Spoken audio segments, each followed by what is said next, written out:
This is All India Radio. On the eve of the budget session of Parliament, the News Services Division of All India Radio brings you a discussion on issues before Parliament. The participants are APRAJITA SARANGI, Lok SABHA-MP from Bharatiya Janata Party, Dr. SYED HUSSAIN, Rajya Sabha-MP from the Indian National Congress, BRIJ SRIVASTAVA, National Spokesperson of the Nationalist Congress Party, BINOY VISWAM, Rajya Sabha-MP from the Communist Party of India, and BRITTAS, Rajya Sabha-MP from the Communist Party of India, Marxist. Senior journalist K.D. PRASAD is moderating the discussion. The budget session of Parliament will start on January 31st and will continue till April 6th. Of course, there will be in two separate sessions, one starting from 31st of January to February 13th, which will begin with the address of the President of India, Draupadi Murmuji, to the combined meeting of members of both houses of Parliament in the Central Hall. Followed that, the next day will be the most important thing that every country looks forward to. The country looks to the budget presentation. Union Finance Minister Nirmala Sitharaman ji will present the budget. And of course, a lot is anticipated. We'll have to wait when the proposals come before all of us. Then, of course, as it goes on, the most important thing would be the motion of thanks to the President's address, following which, around February 13th, the House would adjourn, but reconvene and meet in the recess period between March 13th and April 6th, when the Houses will reconvene. In between February 14th and the March of 12th, all important budget proposals will be discussed threadbare and evaluated and analyzed by the standing committees, whose report will then come back to the Houses for detailed examination, presentation and passage of the Union budget. And the whole process is expected to be completed before the end of the financial year. Of course, a lot is expected, but focus remains passage of the Union Finance Bill. And to join us and tell us more about this, what to anticipate in this, we are having an eminent panel of members of various political parties. APRAJITA SARANGI, Member of Parliament, is going to be on behalf of the Bharatiya Janata Party, Mr. NASEER Hussain from the Congress Party, BRITTAS from the CPIM, Mr. BINOY from the CPI, and Mr. BRIJ Srivastava of the Nationalist Congress Party. The Congress would have a long list, Dr. Hussain, so we'd like you to share with us some of the issues which you think are top of the drawer. For the past few sessions, we have been raising several issues in the Parliament. These issues are the issues which concern the people of our country. These issues are the issues which determine the future of a large number of our people.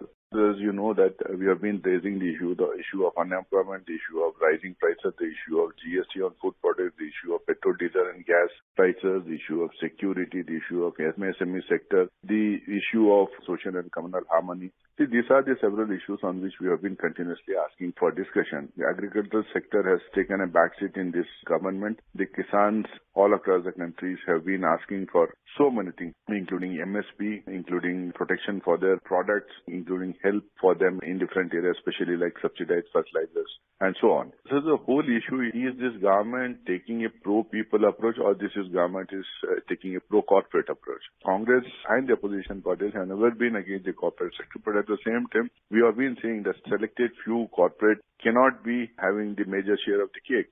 So these are the issues which we would like to raise against through the motion of thanks to the presidential address and the budget discussion. And another important issue which we have been raising is how this government has been undermining the democratic process in our country, how they are undermining the agencies of the government, which are supposed to be the autonomous agencies of the government, but they are no more autonomous. There were lots of interference by the government, and government has been completely misusing them to further their politics.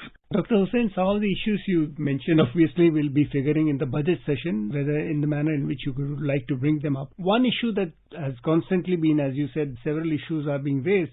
The opposition says it is not being given the space. On the other hand, the government and BJP says it is opposition that doesn't want the parliament to function. So how does one look at these two issues concurrently? We always believe that Parliament is a place where all these issues need to be discussed.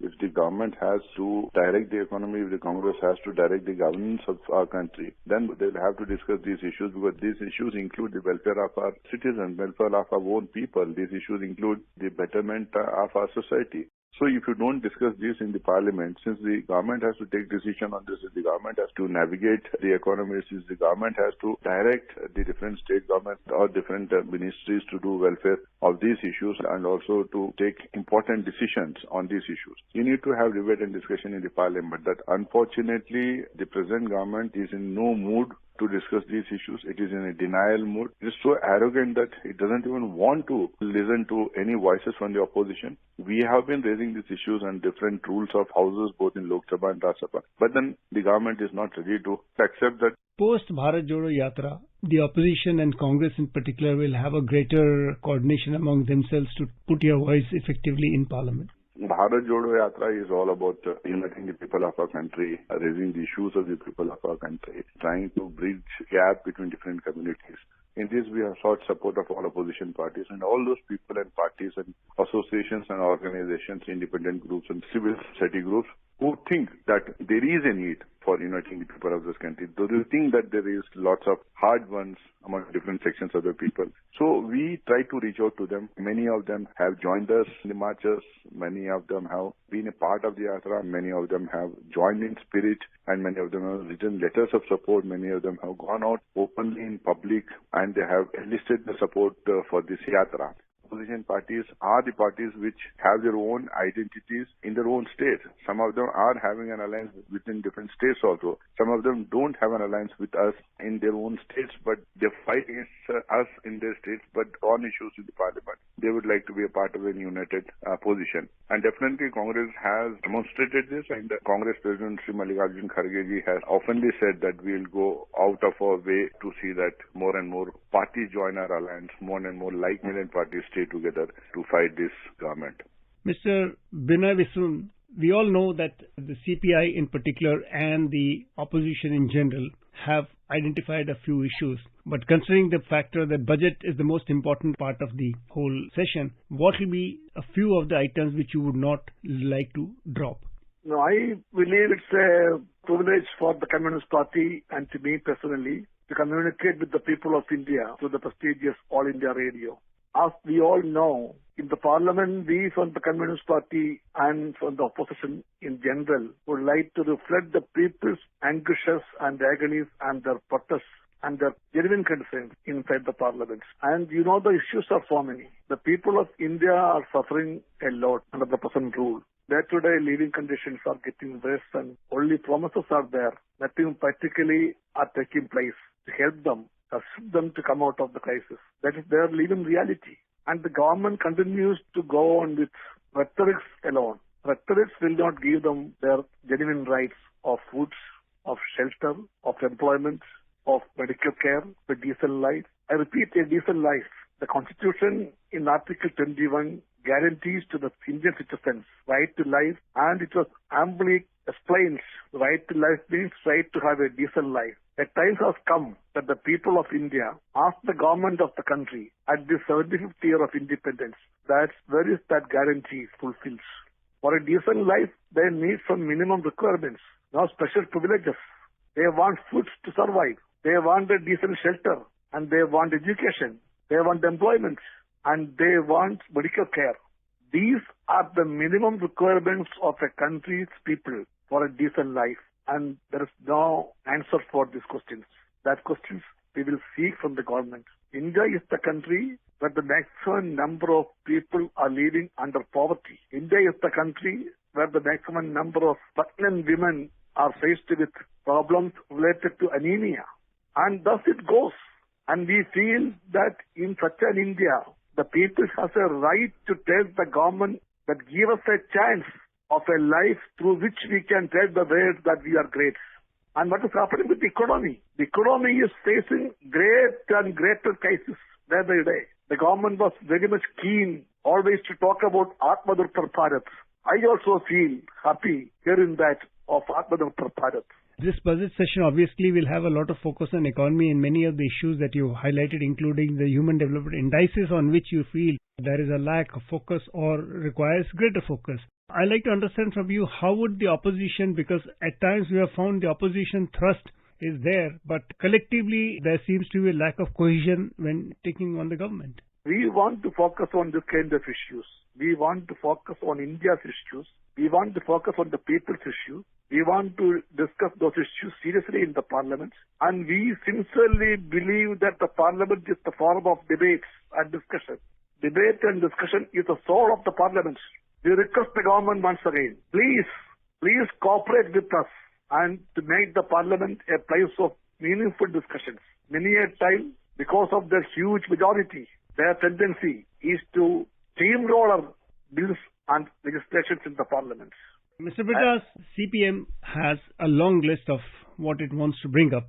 Considering the limited time, where much of the focus is budget, could you identify some of them? We would be raising various country, and first is the protection of the constitution and constitutional morality. If you can just go a little deep into it, there has been an orchestrated attempt to belittle the judiciary, undermine the judiciary, and this would endanger the checks and balances that has been enshrined in the constitution. Apart from that, on the economy front, because it's a budget session, we would like to raise various issues with regard to the growing unemployment, price rise, and also the tweak that has been done with regard to the distribution of the food grains under the Food Security Act also we would like to raise it. And going to the social front, there has been an attempt to have sharpening communal polarization in the country, and various statements being made by the stakeholders of this government, especially the RSS chief with regard to the Hindus being in war for 1,000 years. And all these issues, we think that the parliament has to debate and discuss. So these are some of the items which we have identified. So, because if one were to look at issues the opposition has been raising consistently, but this being the budget session, there will be very limited time, at least in the first half of the session, which is scheduled to end by the 13th of February. How does it provide you an opportunity? Of course, an emotional thanks to President's address is one opportunity that opposition and other parties do use to put across their viewpoints. How creative would the opposition would be this time around? One sad plight in this country is that the parliamentary discourse is shrinking, and the opportunities for the opposition to raise various issues that concerns the people. And there has been a shrinkage of time also and also avenues. This parliament budget session, we will be getting not many opportunities, but we feel that apart from motion of thanks, there will be few departments or ministries which will be taken up for discussion in both the houses. So we will make sure that the ministries or departments which are selected for debate are something which to do with the issues which concerns the people. And also, we feel that there will be standing committees which will be meeting in between the first leg and the second leg. And in those parliament standing committees also, we will make sure that these various issues are addressed in a way where we can do justice to the people. You mentioned about the fact that the CPM in particular is very concerned about the protection of Constitution. Would you like to highlight some of the issues that you think, and you also mentioned the fact orchestrated attempt to undermine judiciary. I mean, what exactly would you have in it? We can see statements coming from responsible and constitutional authorities against the functioning of the Supreme Court. We have been obviously advocating the cause of a National Judicial Commission for the appointment of judges in higher judiciary. However, of late we find that government has found that proposal a convenient route to belittle and also to browbeat the judiciary. This is an issue which we feel that the independence of judiciary is at stake. So even our support to the National Judicial Commission, which we had extended a few years back, we need to be in a position to rethink and review our stand because of this blatant, I would say, attack and assault on the judiciary. And you can very well see that also this country and the constitution are in a stake because even the guidelines that have come out from the IT department with regard to the fake news, it's matter of the arbitrary intention of the government to fizzle an independent and free media in this country. Such things need to be given utmost importance. So various issues with regard to the fundamentals of the constitution, including secularism, is at stake. So we feel that these are issues which needs and warrants urgent attention of the parliament. Mr. Brittas, this is something which I have posed even earlier before, and the opposition seems to be very united when it takes up issues, and every political party has its own priorities and agenda, which is very okay. But the fact is, when you have limited time, and you have already said there's limited opportunity being afforded to the opposition in particular, how best do you think the opposition can work together for a larger cause that you identify? These issues which I referred to or mentioned, there is near consensus amongst the opposition parties. For example, an issue which we had vehemently raised during the last session, I personally raised this issue of the way in which the federal principles are being attacked and how the institution of governors are being used to disrupt the state governments. And also these issues which I mentioned about the economic policy of this government. And there is a near unanimity amongst the opposition political parties, and even those political parties which are neutral or rather supporting the government in a subtle way. Even those parties also have many a time rallied with the opposition to take on the government. So we feel that at least dozen issues which we highlight have consensus across the board amongst the political parties in the opposition. BRIJ Srivastava, on part of the NCP, the Nationalist Congress Party, will be appreciate if you can share some of the issues which are highlighted in the coming session. I am very thankful to Akashvani because they have given me this opportunity to discuss this matter. We all know that this budget session is very important because in 2023, we are having election in 9 states. In this situation, we expect the budget to strongly focus on economical growth and the development. Therefore, in short, if I say, our lawmakers must discuss and get more coverage of PLI scheme to the new sectors like logistics, green energy, circular economy sector. We also need to discuss crime against children and women. For the healthy economy, the budget should offer a strong scheme for the manufacturing industry, including tax incentives on capital or operational expenditures for expansion, application of innovative technology, and capital utilization. My party NCP demands revival in the capex cycle and strong capital expenditure for the government and the private companies. If we see opportunity and consider the slowdown and COVID-induced trouble in China, as well as the geopolitical tension in Europe also, due to this war in Russia and Ukraine, India can become a major player in the supply chain ecosystem. Thus, our government must offer positive schemes for the investors so our unemployed people can get more opportunity to work. Government must come out on a petroleum price also and bring this sector under the GST regime. As we know, everybody is crying for this increase of the petroleum product and other things. The government must think it over on a very serious way. We also suggest to increase the limit for investment under Section 80C. As we know, presently this limit is 1,50,000 rupees, and we want to increase this limit also, as well as we also demand that the income limit should also be increased from 250 lakh rupees to 5 lakh rupees. We all know that India keen on achieving a net zero carbon emission status by 2070. This will prompt many investors to run towards clean energy and energy transmission companies. But our tax regime is not supporting this sector. Mr. Srivastava, very interesting thing that you pointed out, and most of it will be known on February 1st when the Finance Minister would present her proposals to Parliament and to the nation. We would like to understand from you, you mentioned about green and India is part of the International Solar Alliance. So how do you see? Every country is working on the circular economy, but unfortunately our country has not taken it very seriously. So NCP wants to discuss this matter in the Parliament, and that circular economy should focus in future because it is a cost saving also, and this saves our natural resources. So government should focus on this circular economy and give incentive to this sector also. Another very important issue is unemployment. I personally feel is very important. Yes, but recently, for the last couple of months, if the government has hastened up the process of giving more employment, and we've had 2 or 3 functions where appointment letters were handed out. So how do you see that? It's a very good step taken by the government because, being a political party, we are also a part and parcel of this strength of the society. Government has taken in a very right direction, but still, government has to make more effective to generate more employment and give the opportunity to the unemployed people better way. Therefore, I say that people are giving 200, 300 rupees with an application form. And if one person is applying in a year 5 or 6 times, they are not so much rich people to invest this much amount just for making the application fee. One major issue I also want to bring in the notice of our lawmakers that in the first tenure of Modi ji government, they have made law of auction of mines in a mining act. But after auction, mines are not open. And on other hand, old and working mines are also unable to work due to misinterpretation of law and rules by the bureaucrats. It's a very surprising thing. Therefore, there has been a huge decline in the production.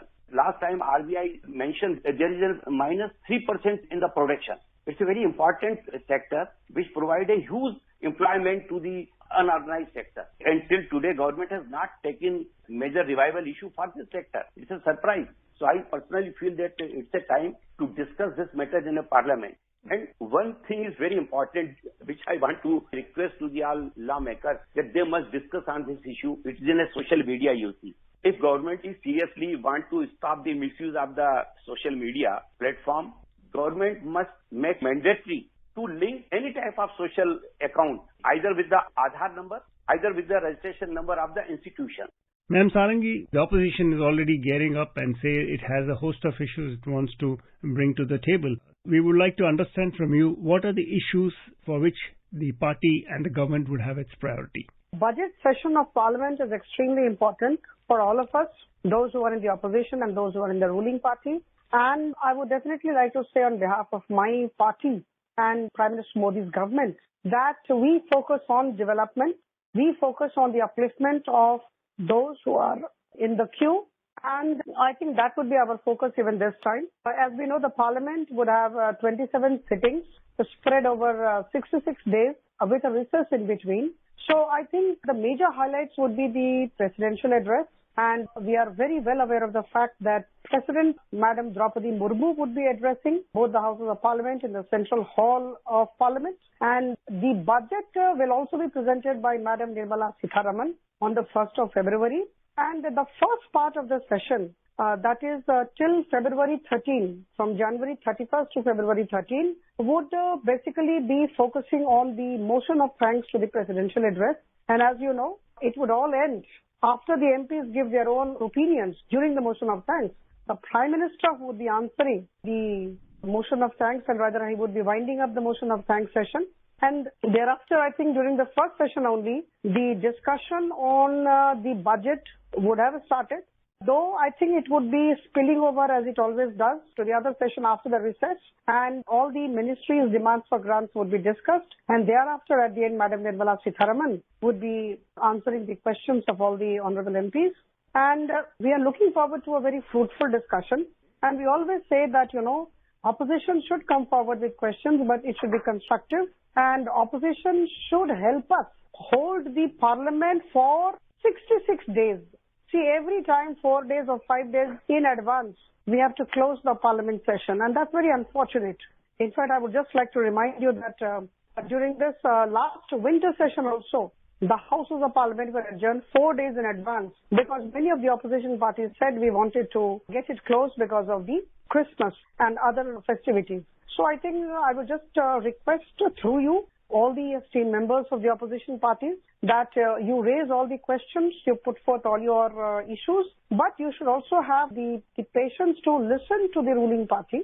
We would like to answer all their questions, but there has to be patience, there has to be tolerance, and there has to be acceptance and acknowledgement of whatever good work that has been done by Prime Minister Modi and his government. You mentioned about the fact that the opposition should allow the government. Some of the issues of the opposition, they have been saying even in the past that they want to raise issues, they give proper notices for it, but somehow discussions or debates do not happen for a variety of reasons, and they have also charged that they are not being allowed to raise some of the issues. So in such a thing, how best do you think, because it's an old saying, the opposition would have its say and the government will have its way? See, we have to understand as to what the opposition wants to talk about. Opposition wanted to talk about the Indo-China relationship. Now, there was a time when there was certain kind of a skirmish on the Indo-China border.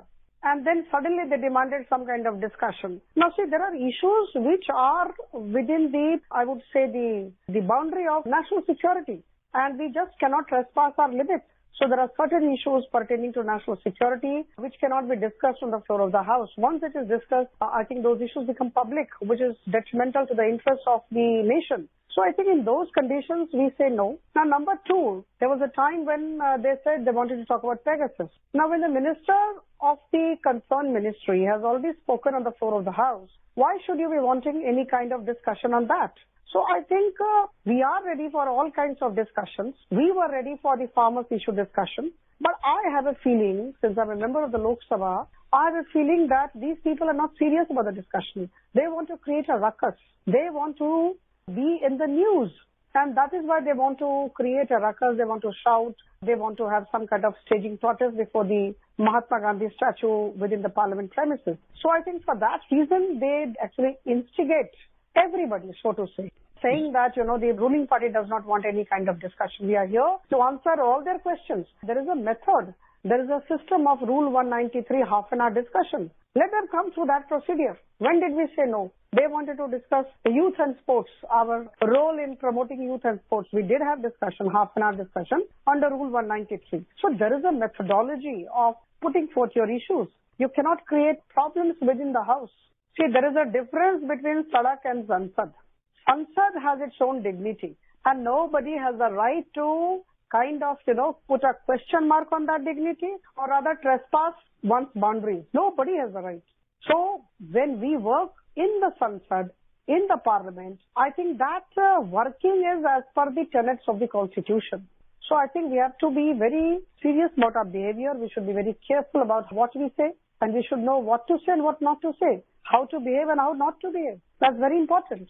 So I think during the parliament session, the opposition wants to create a ruckus, I reiterate, because they want to be in the news. They want to disrupt the house because unless they disrupt the house, they would not be figuring in the news items. So I think there are many motives behind that kind of creation of ruckus. We have to understand as far as government is concerned, we focus on development. We want to talk about our issues. We want to talk about issues that actually concern the nation. And we are ready to talk about the work that we have done all through. I mean, we would love to talk about the fact that, despite COVID, we are at 7% growth rate. We love to talk about the fact that 81 crore people were fed by this government for 44 months. Every month we gave them 5 kgs of rice or wheat and 1 kg of pulses. I think these are things that we would love to talk. The opposition should be told to acknowledge the fact that this government gave 220 crore doses of vaccines to the people of this country. And we also help other countries through our MAP 3 vaccine policy. We have been working through PM Gati Shakti and we are number 1 in the world in digital transactions. We focus on agriculture, we focus on health, we focus on education. We are here to properly implement the new education policy. Ma'am, this is the budget session. We would like to understand very briefly from you, what are your anticipations? Because there are already reports that a lot of sections of society are expecting some kind of relief. See, I cannot anticipate. See, this is Azadi Ka Amrit Kaal. We are talking of Atmanirbhar Bharat. And in every sector, we have been trying to put in our best. There has been an impact of global slowdown because of COVID, etc. But still, our country, our economy is the fastest growing economy in the world. We have kind of retained its texture despite all difficulties. And we are its largest economy and we have bypassed UK. I think these things need to be seen in proper perspective. And whatever questions that they want to raise, I cannot anticipate. Let them raise. We would be answering all the questions. We have worked. We are working very hard and we have answers to all the issues. Thank you very much for joining us in this discussion. You just heard a discussion on what to expect from the budget session. Much has been said. As I said in the beginning, the focus obviously will remain the passage of the Union Finance Bill and the proposals that the Finance Minister unveils. Thank you. You were listening to a discussion on issues before Parliament. The participants were APRAJITA SARANGI, Lok Sabha MP from Bharatiya Janata Party, Dr. SYED NASEER HUSSAIN, Rajya SABHA-MP from the Indian National Congress, BRIJ MOHAN SRIVASTAVA, National Spokesperson of the Nationalist Congress Party, BINOY VISWAM, Rajya Sabha-MP from the Communist Party of India, and John BRITTAS, Rajya Sabha-MP from the Communist Party of India, Marxist. Senior journalist K.V. PRASAD moderated the discussion. This program was produced and presented by the News Services Division of All India Radio. You can listen to it on our mobile app, News on AIR. This program is also available on our YouTube channel, News on AIR Official. You may email your opinion about this program at airnsdtalks@gmail.com.